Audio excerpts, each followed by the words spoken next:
Delicious Party PreCure, episode 43. Girl, this episode made me cry. I think that Delicious Party PreCure really hits the mark when it needs to be emotional. When it needs to get you on your emotions with the relationship between the characters. It's really strong, and what the characters learn with each other. It's so powerful and I love it.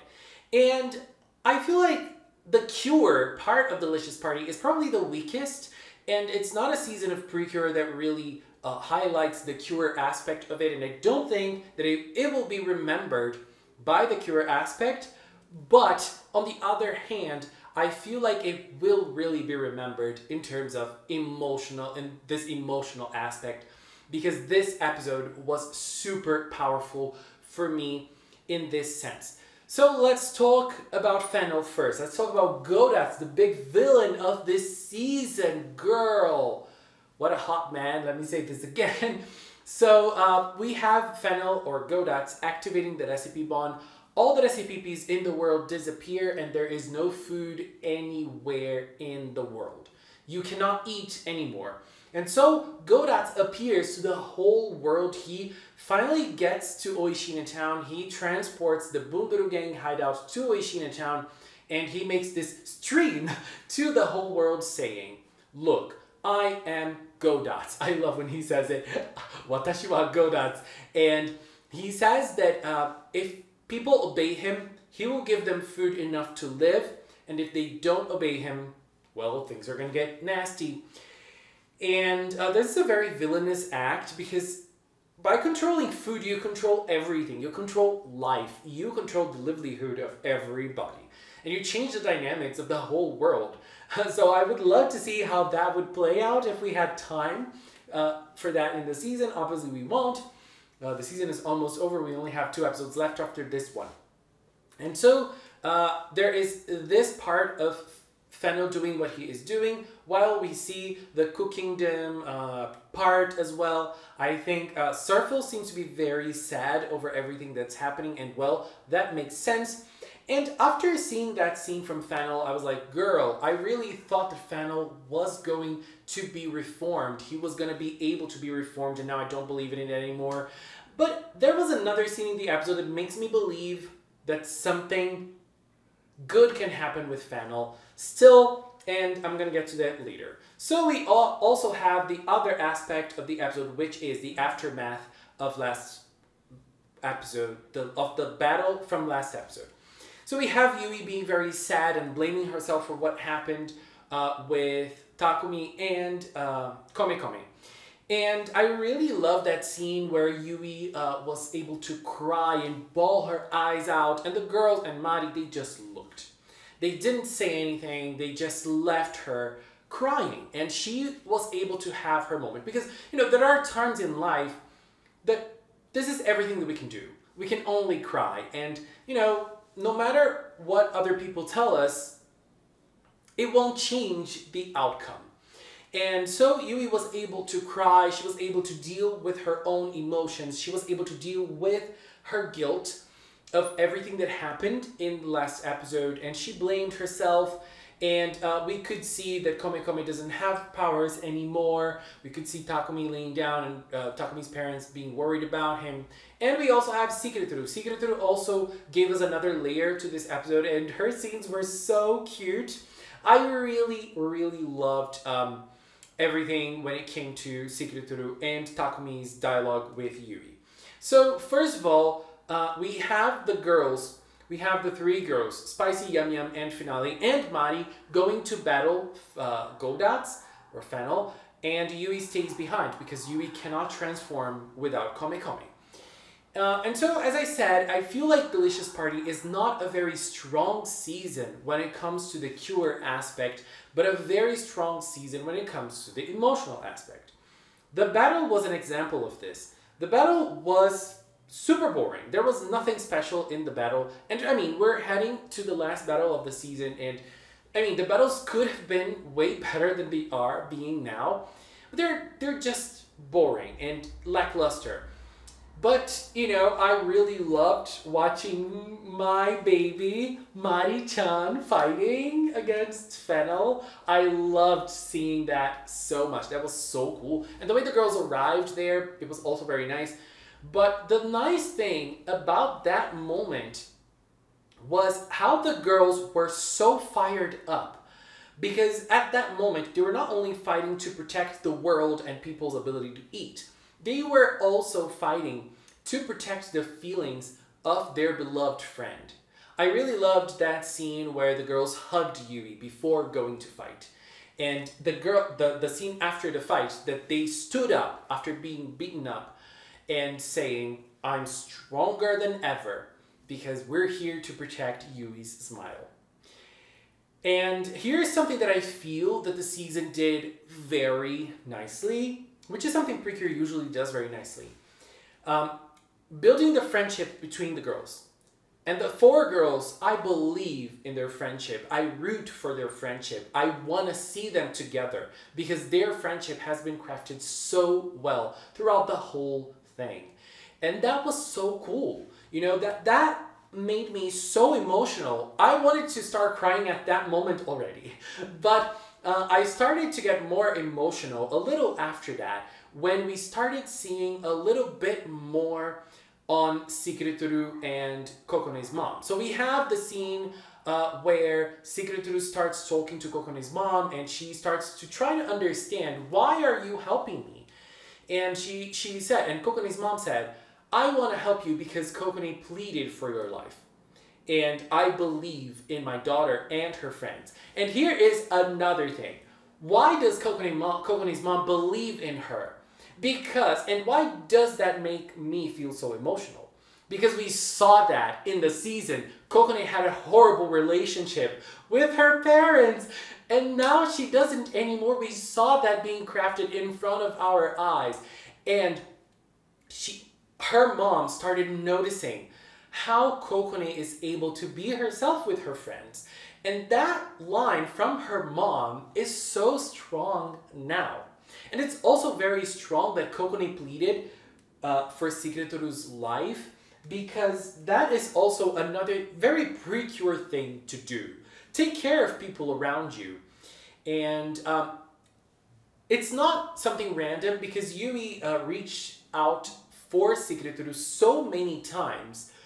And, you know, being able to get to know Secret-Toru a little better probably helped in this moment as well. And then we have that moment of Secret-Toru saying, "I have to be perfect." And her saying and asking things about, how can I be perfect? And how can I make the food taste perfect? What's the spice? What do I have to do? And at the same time, we have Takumi waking up and showing that his delicious stone is a little bit destroyed because he's probably not going to be able to fight anymore because of what happened. So he is safe, but he probably won't be able to become Black Pepper in the next episode. I don't know, but that seemed like that the delicious stone that he has is not active anymore. And Yui was saying sorry, and he was saying that moment made him realize something that Ione has told him. And the thing that Ione told him is the same thing that Kokone's mom listened when she was in doubt, and she heard Ione say. And Ione said that the best spice you could ever have for your food is the smile of your loved ones. And I really love this line because it's just a simple and pure feeling that you have, and it's just something that is so palpable for everybody. It's something that we overlook so much in life, that we take for granted so much. We don't value the smiles of people that we love. We don't value their happiness this much. We don't think about it this much.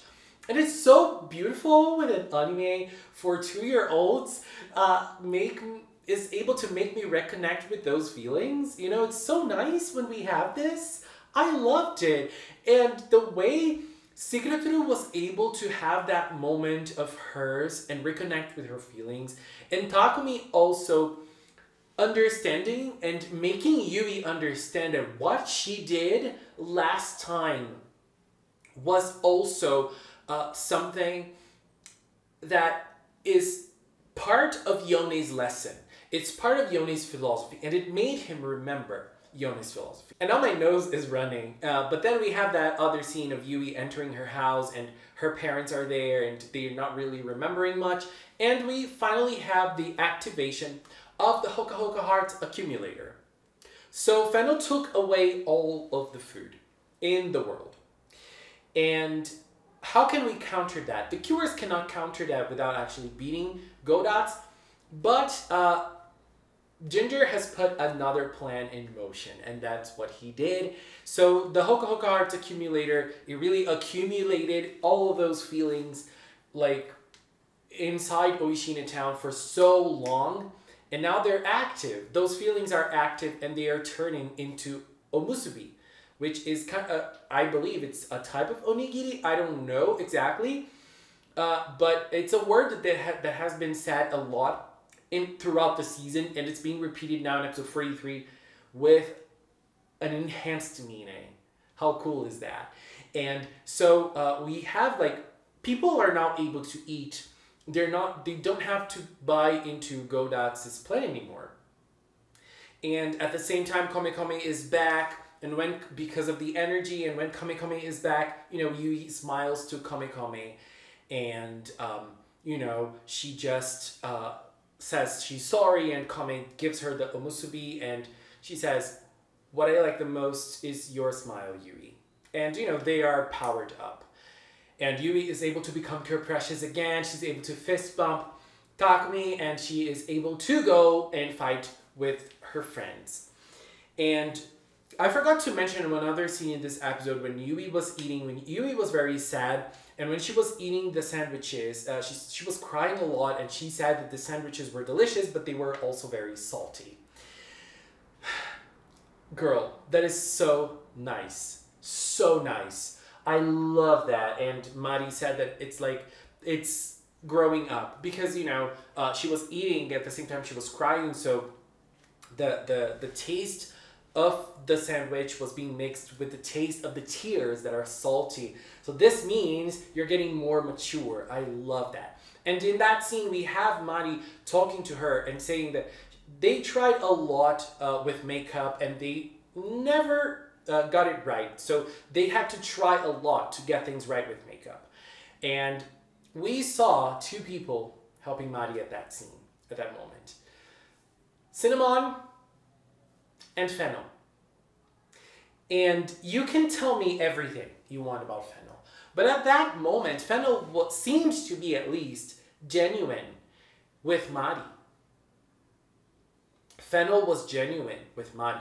And we know that Fennel's dive into despair started later, after Cinnamon was chosen as the one to inherit the Special Delicious Stone. But there is good inside Fennel, and we're gonna find it next episode. Girl, we are gonna find it next episode. I hope so. Next episode is the last battle, and there's also another thing about Fennel. Fennel said in a moment that he was going to prove to Ginger that he is the best person to inherit his powers. He was supposed to be the best person to inherit his powers. So there is a lot of jealousy there. There's a lot of resentment there in Fennel. And I really want to know why. And I really hope they don't fumble this and show it next week or in episode 45. I don't know. But we need more Fennel stuff. We need his story. We need to understand. And we also need to understand a little bit more about Ginger and how Ginger knew that this was going to happen.